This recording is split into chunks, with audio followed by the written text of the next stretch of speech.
Alright guys, so up to this point we've done quite a bit with the DOM. We've looked at selectors, changing styles and content, traversing, creating, removing, replacing elements.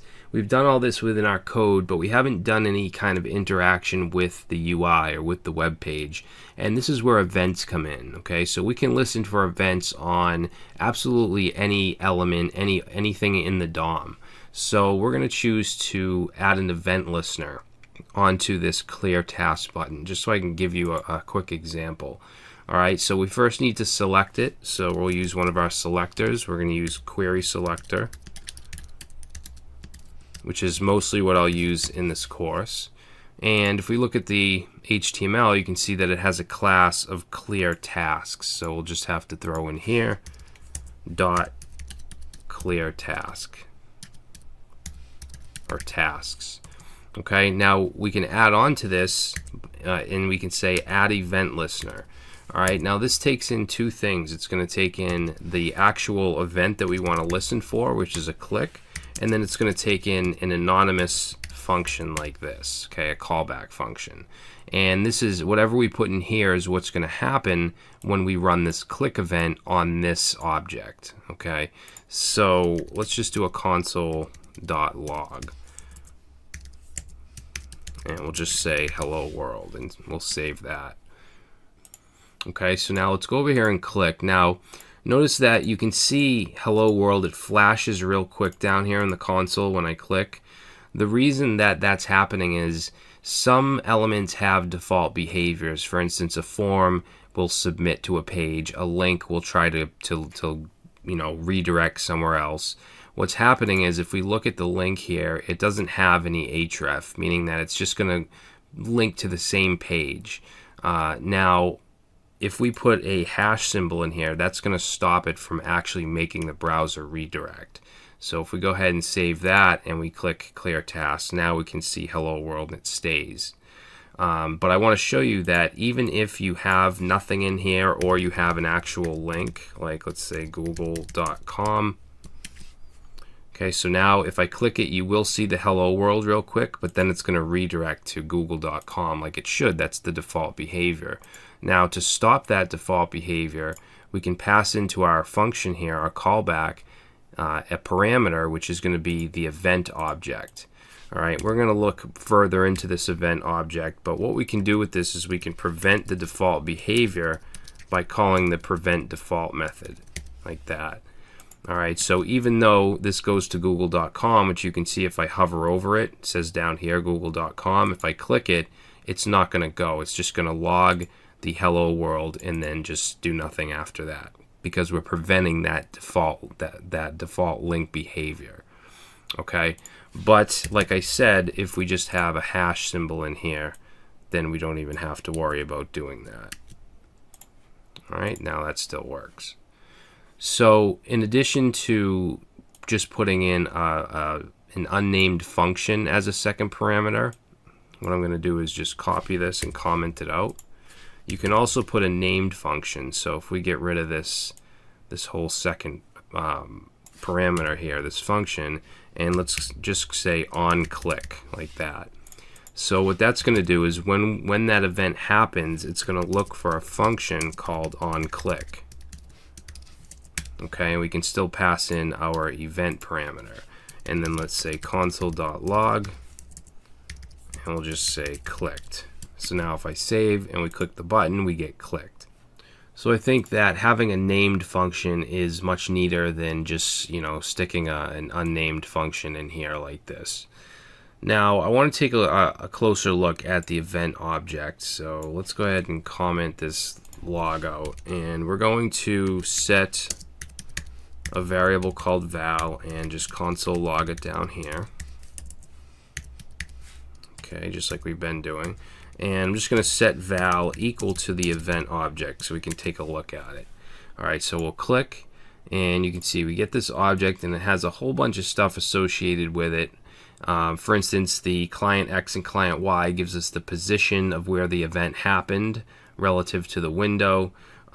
We can get the let's see what else. For instance, shift key tells us if shift was held when the event happened. We can get the timestamp. But the most important thing here is the target, okay? Because the target represents the element that the event actually happened on. In this case, it's the A tag. All right, if I hover over it, you'll see that it'll highlight inside the DOM, inside the window. Okay, so let's take a look at the target. So we'll say, actually, let's do element or event target element. So we'll say val equals e dot target. Okay, now if I click that, you'll see that it'll just give us the actual element, the HTML. Okay, now we can do whatever we want with this or get whatever we want from it. So if we say e.target.id, we could get the ID. It doesn't have one, so it's just going to be blank. But if we wanted to get the class, we could do e.className. And let me just make this smaller.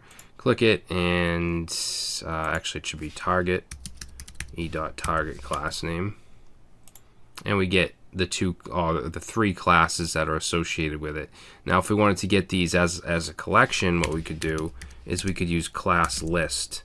So e.target.class list. And if we click it, you can see now we get a list with all the classes. So you can do whatever you want with this. If you wanted to, for instance, say e.target. And let's see, this is a button. So we'll say inner text equals hello. All right, so now if I click this button, you'll see that the actual text of the button will change to hello. So you can do whatever you want when an event fires off. All the stuff that we've learned, all of the changing of the styles of the text, everything, all that stuff we've learned, we can do when we fire off an event, okay, which is really powerful. So some other things we can look at in the event object, we can look at the actual event type. So if we were to do val equals e.type and click, you can see that it's a click event. If I go up here real quick, just as an example, I'm going to change it to mouse over, which is another type of event. If I mouse over the button, you'll see we get mouse over as the type. All right, and I'm going to go over all of the different types of events in a little bit. Okay, another thing we can get is the timestamp. So val equals e.timestamp. Click it, we get a timestamp. You'll see it'll change each time that I click. Another thing we can do is get the coordinates. So if we want to get the coordinates of the event relative to the window, we're going to say val equals e.client y. So what this does is if I click, we're going to get a number.